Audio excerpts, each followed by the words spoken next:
I got to say, I love our next guest, Red Sox Insider Rob Bradford, who joins us on the Harbor One hotline. However, you have yet to show for a road show.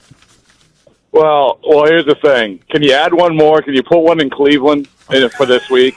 Yes. Is that possible? We'll do it at the aquarium. Rob Bradford. Because Cleveland's known for the aquarium, right? Yes, Correct? Yes. Rob Bradford is brought to you by McFarland Energy, the home oil and HVAC company that Greater Boston, the North Shore, and all of Cape Cod depend on. See McFarlandEnergy.com for more. And also, Rob is brought to you by Shaw's and Star Market, perfecting the art of fresh. And do you find yourself in Cleveland already this morning? No. I'm actually driving to New York City. So if you want to have a road show there, too, now. So we can do that as well. But before we go, I've heard Courtney's problems. Yes. And Courtney, come on, you know better than this. I mean, forget about the green drinks. Forget about the warm baths. Forget about all that. Wiggy knows the one thing that always makes you feel better, right, Wiggy? I do. What do you do? I just sit there and I go, McFarland.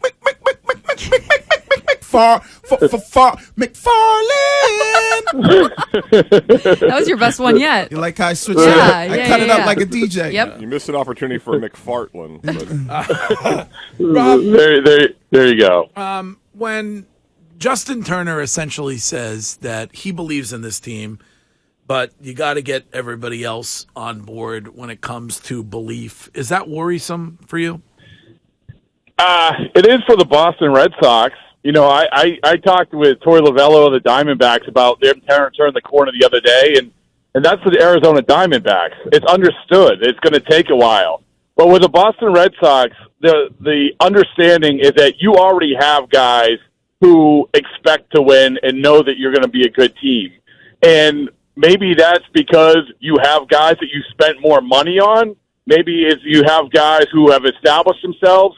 But Justin Turner is a great leader in that clubhouse. Justin Turner is giving the right message, but he shouldn't have to say that for the Boston Red Sox. And this comes back to you had to go into the year, in my mind, with more certainty, paying for more certainty. And obviously the name that jumps out, I know that Bogarts is hurt now, but the name that jumps out is Nathan Eovaldi. Like, that's the example. You think that Nathan Eovaldi needs to be reminded that he's good? No. I mean, this is the problem, I think, and so that's where it struck with me. Bradford, when you look at this team, do you think it's a talent problem? Yeah, I do think it's a talent problem because I think that you came into this year and you said and we said this all along, that you have a lot of maybes. You have a lot of guys who have talent but aren't proven. You know, you have guys like Jarren Duran who starts off great and now he's come back down to earth. Emmanuel Valdez starts out great, come back down to earth. You know, you have a lot of these guys who you have a lot of maybes. And I think that when you look at these other teams that are in front of the Red Sox, there's a lot more certainty. Look at the guy who pitched for Tampa yesterday. I mean, I know that, like, it's hard to get a guy like Shane McClanahan, but this is what we had talked about with Sale and why Sale was so needed. Because you need that guy. You need that certainty. And I think that the talent and the certainty go hand in hand.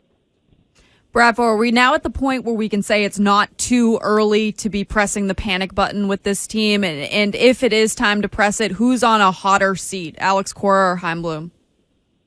Well, I think, first of all, I don't think it's too early to have some urgency here because that 8-game win streak that everyone's like hanging their hat on saying, look at this, what this team can be. Mm-hmm. Well, they're 9-15 since that. So that suggests that things aren't going, that you aren't the team that you thought you were. And by the way, why you weren't the team you thought you were, these other teams, the Yankees, the Orioles, the Astros, the Blue Jays, they're all in front of you. They're probably more talented than you and feeling a whole lot better about yourself. And when it comes to, like, who's to blame, I think that it comes back to the talent of this team. I do. I mean, I think that Chaim Bloom has done a lot of good things. But you have to have the talent to keep up with these other teams right now because I don't know what Alex Cora could do with the group that he's had to be better than the teams that are in front of him right now. Tomasi had an article or said it on a TV show the other day. I saw it online where he was saying that he feels like Chaim Bloom is already kind of dreaming and looking towards the 2024-2025 roster, and this year's kind of a wash. If that's the case, do you even think he has a job? If we come in last place again this season, isn't Chaim Bloom out of here? I don't think you should be dreaming about that. And because, like you said, you have to get results. Like I said, Chaim Bloom has done some good things, but you need to get results. And the other part about that equation, which is, how do we even know that these guys coming up are going to be good? Like, we don't. We don't know that any of these guys are going to be good. We have a pretty good idea Marcelo Meyer's going to be good, but everybody else, you can't lean on this. And it comes back to getting uncomfortable in free agency, getting uncomfortable when it comes to getting those foundational players, those star players, those guys that you know that you want to sign to an extension for a long time. And that's what they haven't shown the ability to do. You have to go out and get those guys. You can't be dreaming about guys you have no idea. What you need is certainty while you figure out, of those guys who are coming up, who is actually going to be good. Wiggy has pinned the entire hopes and dreams of the franchise on Marcelo Meyer, by the way. That's it. Nice. Yes. Bring him on up. I also look forward to Wiggy getting the team around him and Brock and talking about bowel movements. That's going to be good. Rob, I don't know if you heard Sam last week, but he seemed a little bothered.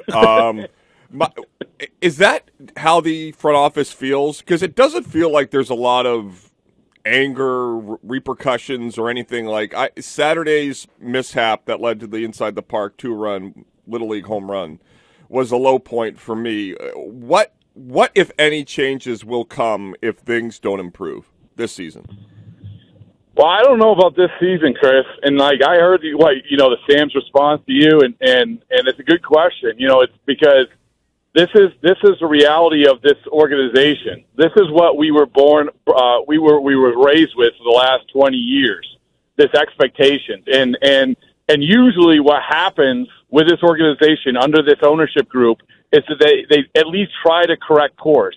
You have the 2015, the 5 aces. Well, now we're going to go out and sign David Price for $40 million more than anyone's offering. Well, that's not working. We're going to go trade our best prospects for Chris Sale. We need bats. We're going to go get Hanley Ramirez and Pablo Sandoval. They don't always work, but there is always a course correction. And then look at Dombrowski was a course correction in their eyes, and that was less than a year after they won a World Series. So I got to think that something's going to happen because it's a business. You need to put fannies in the seat. You need to put names on back of jerseys. And most importantly, you have to get out of last place because you've been sitting on that wall in last place way too long. Speaking of fannies and seats, Wiggy and Curtis are involved in a heated debate. Wiggy says that place is always full, and that's the issue. Curtis and I don't describe 7 to 10 people last night as full. What's your overall view from being there every night of attendance at this ballpark? Well, I think yesterday was an aberration because the 4 o'clock makeup, that was predictable. Okay. The announced was, and when you hear the announced 30,000, that's tickets from Friday night. But you're sitting right at 28, 30,000. Far from the sellout streak that you had, and I think that what you have to be wary of. I remember the Red Series. Looking at some of the fans who are coming in, you can tell. You guys know the student nines, right? Yep. The $9 tickets for the students, and those are extending. And there's more. It seems to be more and more and more of that, and they're not still filling the crowd. So I do think that it's going the other way. There's no question about it. But isn't that predictable? I know that Wiggy's saying, "Hey, it's an event. You're taking selfies and all of that," but the college kids are leaving town. And so you aren't going to get that crowd quite as much as you did. And by the way, when you have a bad team come in, there's nobody, hey, I got the Mike Trout ticket or the Shohei Ohtani ticket. Nobody's going to want the Kansas City Royals ticket. So, this is going to be a problem. I know that going to Fenway Park is awesome, but at the root of it, the thing that put them over 30,000 consistently was a competitive team. And last one from me. In your mind, Alex Cora talking about the roster and the fact that, it is what it is, and essentially he doesn't have that much to do with it. Is that a shot at Chaim Bloom? No, I don't think it's a shot at Chaim Bloom, but I think it's just the reality of the situation. I mean, I think that Alex Cora had a lot of say in the roster this year. So I think they went into this year with a lot of optimism about this roster, a lot of optimism about how this could potentially work. And it's just, I think it's Alex Cora just sitting there saying, the way that things have shook out in early June of what is being presented is not optimum.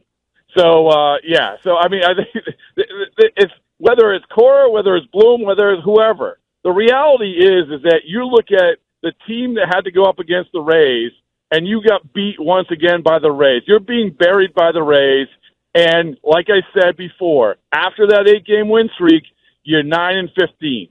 So that tells you, as the great Bill Parcells said, he said, whatever he said, Wiggy. He said, you are what you are, right? What your record is. Yep. Yeah. Exactly. So there you go. They're a 500 team right now that has ridden this roller coaster, but can't keep up with these other teams. Bradfo, always a pleasure.